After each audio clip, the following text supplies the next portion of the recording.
Alright guys, Murph's here, and today I want to talk about this. A Kimber Pro TLE2 chambered in 45 ACP. This is our latest addition in the Friendly Fire series, the series where I review guns out of my friends' collections so that I, without having invested any money into them, aside from ammunition, can evaluate whether or not I would buy them and what changes I would make to those handguns if I did, or guns in general if I did. Alright, so going through our standard review format, let's go ahead and start off with a little bit of, I'm going to call it background instead of history because this is not a terribly historic firearm. Kimber, as a company, had the goal of bringing 1911s with kind of custom or semi-custom features to a more accessible part of the market, or to a more cost-savvy section of the market. Now, as much as premium manufacturers like Ed Brown or Nighthawk or any of those companies make absolutely amazing 1911s, they also make top-tier cost 1911s. You're talking $5,000 for a handgun.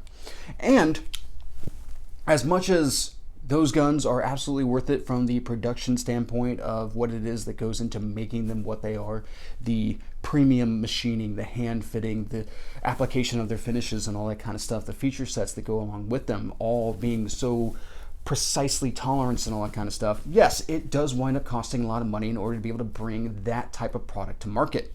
However, it doesn't make it the most accessible thing to the vast majority of the consumer base, and a lot of that consumer base may not necessarily appreciate the lustrous bluing or the fine precision machining that goes into it. Not when they can't afford it. But that is where our kind of mid-tier market comes in at. Somebody who's maybe producing something that's a little bit more expensive than the average run-of-the-mill, but is coming with feature sets that you would find on more expensive handguns. That's where Kimber kind of made their name. Now, of course, as the years have gone by, a lot more manufacturers have entered into that kind of genre in the market, and this has kind of put Kimber on its back foot. Some of the issues that are kind of notorious for plaguing Kimber have kind of caused them to fall back in the market in comparison to products coming from Ruger or even Taurus to some extent. But at one time, Kimber 1911s were the top of the game and were one of the best games in town. And with this, they wound up being utilized by top-tier law enforcement teams, the average street cop, as well as riding in the holsters of concealed carry conscious members of the public. Alright guys, I think that pretty much covers the kind of background portion of this particular handgun. Why don't we go ahead and get into features? Alright, so right off the bat we have a 4-inch barrel, which, if you understand Kimber's naming convention, you already knew that. The Pro indicates that it is a commander size 1911. Now, normally a commander size 1911 would be 4 1/4 inch, but in this case, 4 is pretty close to 4 1/4. The barrel is quite beefy, as we can see. We actually have a flared out portion here at the end in order to be able to have reliable lockup during cycling with the slide, and that is because we have a bushingless design, as we can see here with our full-length guide rod. Now, a lot of people will tell you that the full-length guide rod in some way impacts accuracy. I've seen a lot of debate about this, and personally can't really weigh in on it because I don't have two comparable handguns to compare between bushingless and bushinged designs, I guess you could say. So I guess for now we'll kind of just have to let that wander. But something that is important to keep in mind with a bushingless design is that on the guide rod you'll have a little hole right there that you need to use either the takedown tool that'll be supplied with it or a bent up paper clip like I did in order to be able to remove the spring from the slide. It's an important little detail to keep in mind. Now, this is definitely a very thick profile barrel, and we'll talk about that more here after a bit. Now, this being the TLE, or Tactical Law Enforcement model, this also comes with night sights, Meprolite 3-dot tritium night sights. These are great from the standpoint of they are night sights, and I do appreciate guns that come with night sights, especially if we're talking about serious defensive type options. My only complaint, and it's a very minor one, is that they don't stand out terribly well. That's it. But they are still night sights, and in the dark they're going to stand out far better than non-night sights, so it has that going for it. I do wish that the rear sight had more of a shelf to be able to rack off of like a belt loop or something like that, but You know, you have to get into situations that require that in order for it to matter to begin with. Now, our finish. This is one of the historic complaints with Kimbers. We can see here this finish does show some wear. However, it's important to point out that the owner of this handgun bought it as his first self-defense handgun. This was his very first carry option, and he carried it for years. He's owned this gun for probably around a decade, if not a little bit more, and has put thousands of rounds through it. So honestly, if we take that into account, the finish is holding up okay. Now, another caveat to the caveat, he has not been carrying this as much in the last, say, 5 years. But at one time, this was a heavy use carry for him. All right, now we can see in the chamber, we have a small viewing window, which is excellent for being able to visually identify whether or not your chamber is loaded. However, if you need to conduct some sort of low light chamber check, you are going to have to conduct a press check in order to be able to feel whether or not there is brass in the chamber. Something to keep in mind. Now, also, this handgun utilizes the internal extractor, which is pretty typical for 1911 designs. This is not the external claw extractor that you'll find on SIGs or Smith & Wesson, something along those lines. I'm not the biggest fan of the 1911's extractor and ejector arrangement. There's a lot of fine tuning that sometimes has to be done with those, especially if you wind up replacing the part, and the parts do wear rather rapidly. But it is a time-honored design aspect of the 1911, so I guess it gets a pass. We have some very deep cocking serrations here on the rear of the slide, very easy to grip. All right, our hammer. Let's go ahead and talk about this for a second here real fast. You'll see that we have a ring type hammer with some nice serration on the back of it. This is a metal injected molded part. And this, along with some of the other small parts in this handgun, part of how Kimber was able to keep costs down. And this causes people to get really mad about this. There's a lot of debates, kind of like with cast parts on guns. Yes, the grain structure of metal injection molding, or casting for that matter, is not nearly as tight as a forged metal part. However, if you're not putting them on high abuse parts of the guns, either high friction or pressure bearing parts of the guns, it doesn't really matter. The amount of abuse you would have to exert upon this handgun in order for the grain structure of this to matter is probably going to break about any metal part, to be completely honest, especially when you're talking about the hammer, which is an exposed portion. So it's exposed, it's fairly thin in, in comparison to everything else on this handgun. So there's a pretty good possibility that if a metal part's going to break, it's going to be that.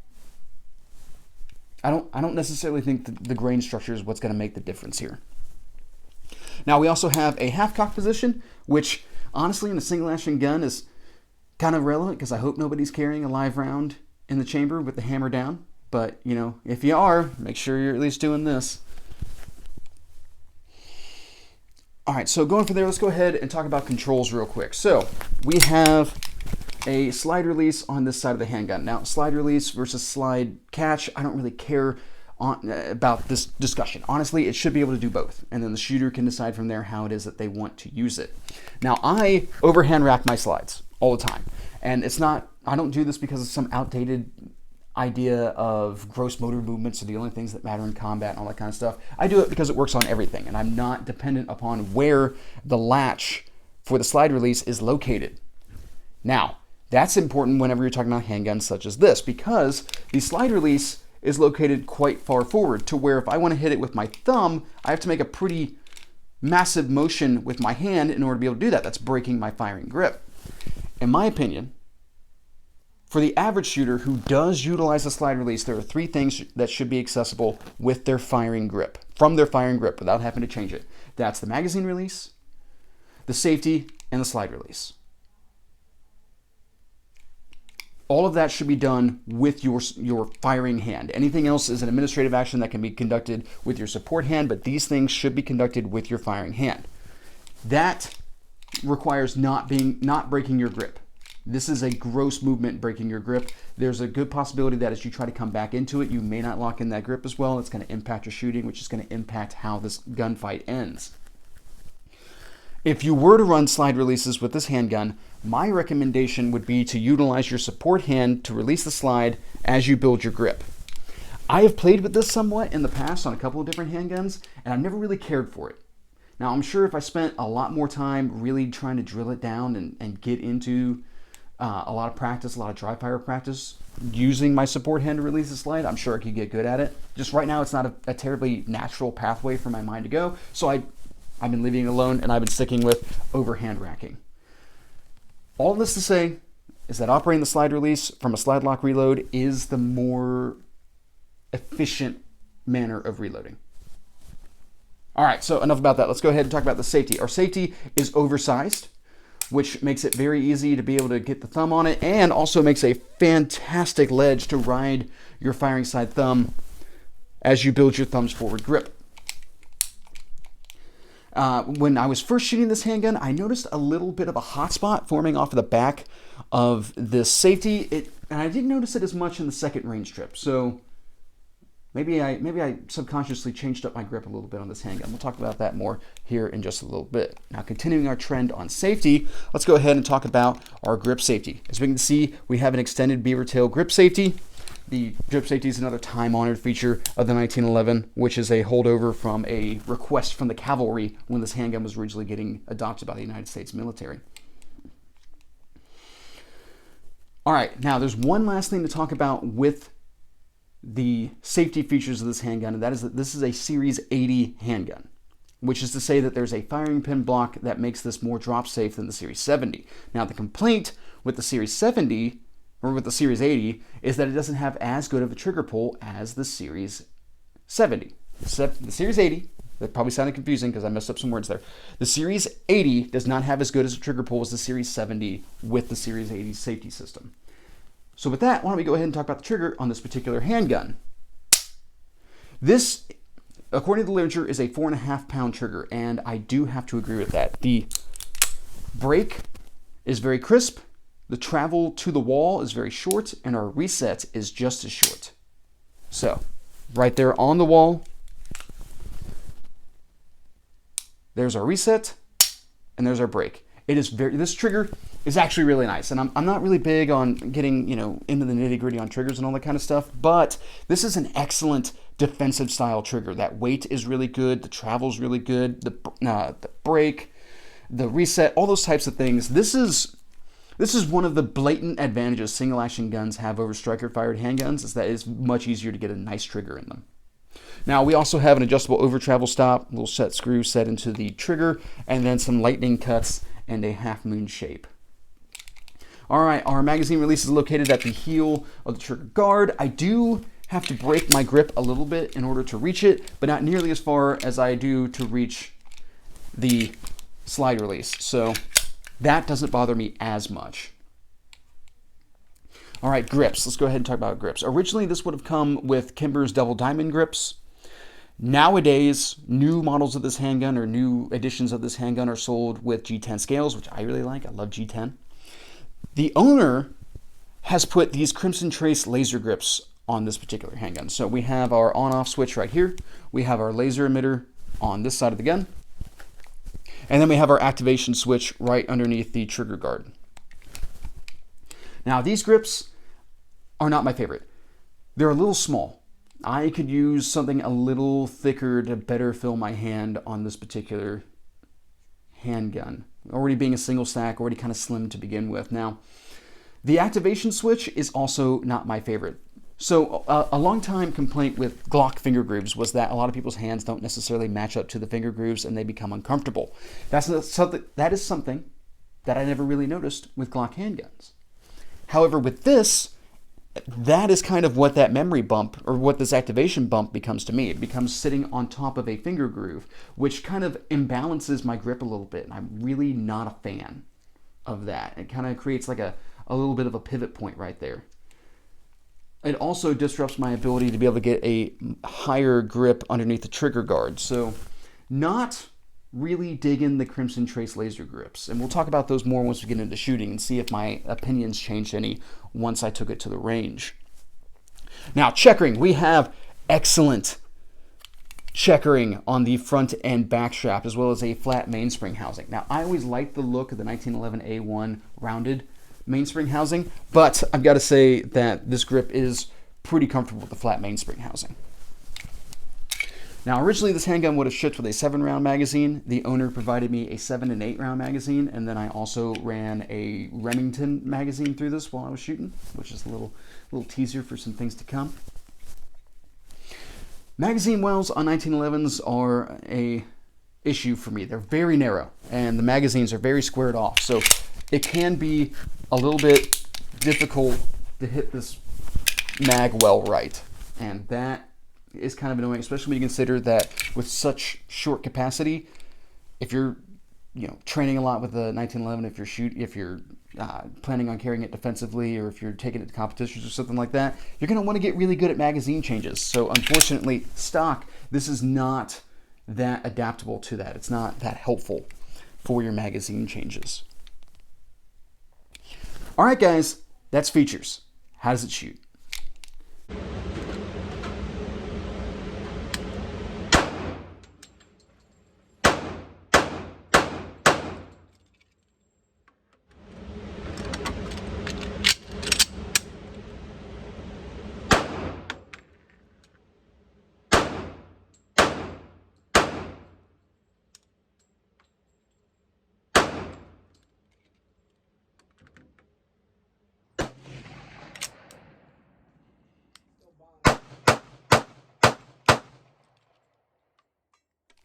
All right, so we had some issues on the first range trip with this particular handgun. I had just picked it up from the owner that morning, went straight to the range with it, and I immediately noticed the first time I released the slide on a magazine that I had to help it into battery. And I thought to myself, well, that's not a good start. And it was not. It would jam upon slide release on a fresh magazine, and then also on the first round, well, I guess technically the second round out of that magazine. So the first 2 rounds were malfunctions every time. And by the end of the range session, the last round was also a malfunction. I noticed that the slide speed was rather sluggish, and I was actually able to slow it down with my thumb on my thumb forwards grip. So this was kind of an issue. I spoke to the owner about it, and he had some concerns about the recoil spring. Something to keep in mind about Kimbers: from the manufacturer, it is stated that they need like a 500 round break-in period, which I consider to be entirely too much. My friend has noticed that the springs don't seem to have a terribly long life. He has about 7,000 rounds through this handgun, and has already swapped out the springs once, and is fairly convinced that he needs to do so again. Now, I took the handgun home, cleaned it, oiled it, brought it back out for the second range trip, and it performed night and day better. Now, this has not stopped the owner from ordering a new spring. I actually had the new spring out there with me, but I forgot to bring any type of an improvised takedown tool to remove this spring, and I wanted to first check function with the original spring post-cleaning. So we haven't had an opportunity to check it out with the new reduced recoil spring that he bought. If there's enough interest in this video and you guys ask for it, I would be more than willing to do a follow-up on the new spring with this particular handgun. However, after the cleaning, this thing ran flawless. All right, so we got the reliability aspect of it figured out. What about other shooting dynamics? Something I noticed about this handgun is that it's incredibly flippy.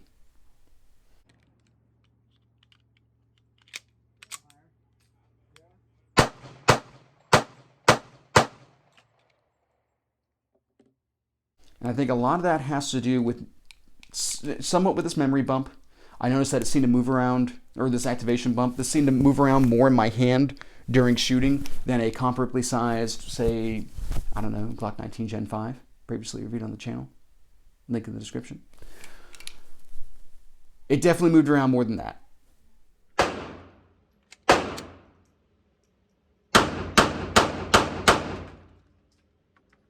The sights were fairly easy to track, but they don't stand out as much as I would like.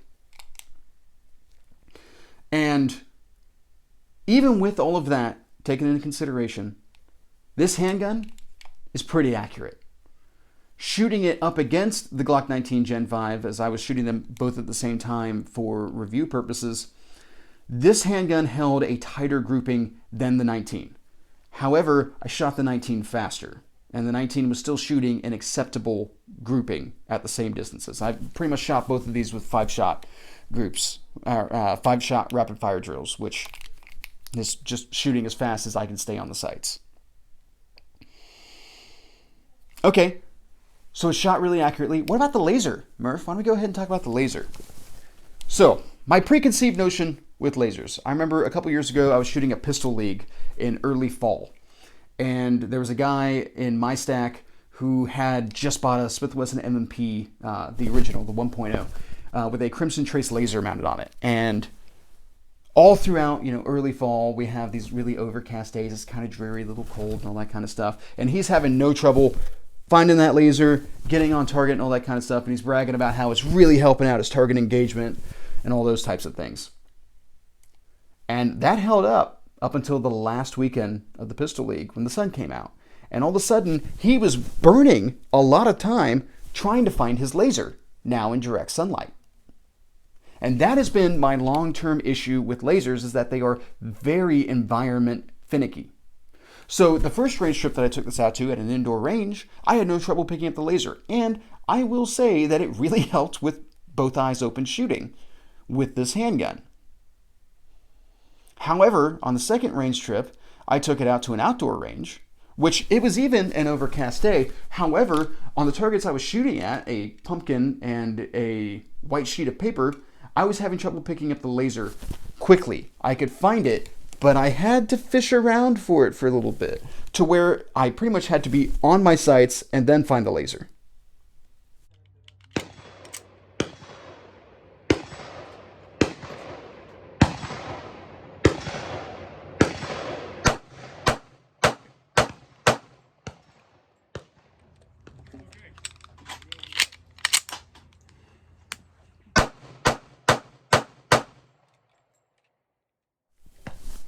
That's a method, but at that point, I've already got the sights. Why wouldn't I just keep using the sights? Now, I've known some people who have utilized lasers as a threat deterrent, and I think in certain situations that applies, but not all. And especially in self-defense situations, you could really get into some messy legal trouble trying to use your firearm or any attachment of your firearm as a deterrent. All right, so that's shooting. What are my recommendations with this handgun? Well, this is a fairly slim, short handgun. So you could say that it would be a really good concealed carry option. However, this thing weighs 35 ounces.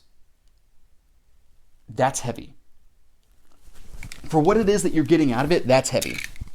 Only a 7, 8 round, maybe a 10 round extended magazine, which is going to add weight. This is a lot of gun to try to carry, especially concealed.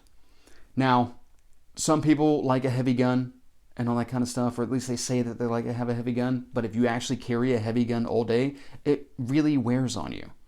And my question becomes, how much are you concealing? Are you either A, going to an outside the waistband holster that is better able to support the weight, and therefore potentially giving away your concealment, or are you B, leaving the gun in the truck or leaving the gun at home because it's uncomfortable? You don't want to go through the rigmarole of carrying it.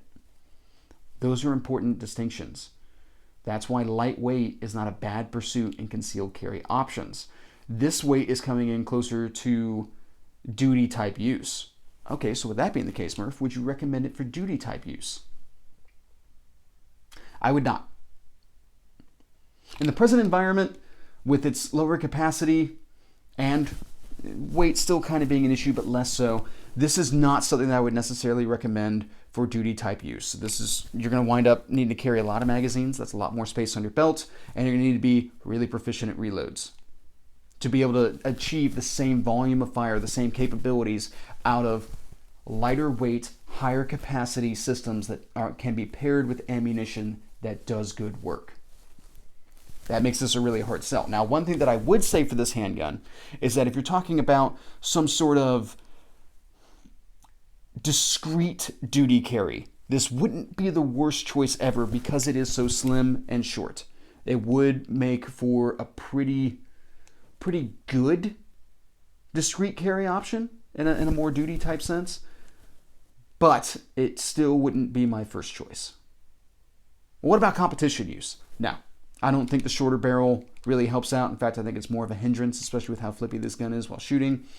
And I think there are better options, better suited. Having a little bit more barrel length would be preferred to me for a competition style gun.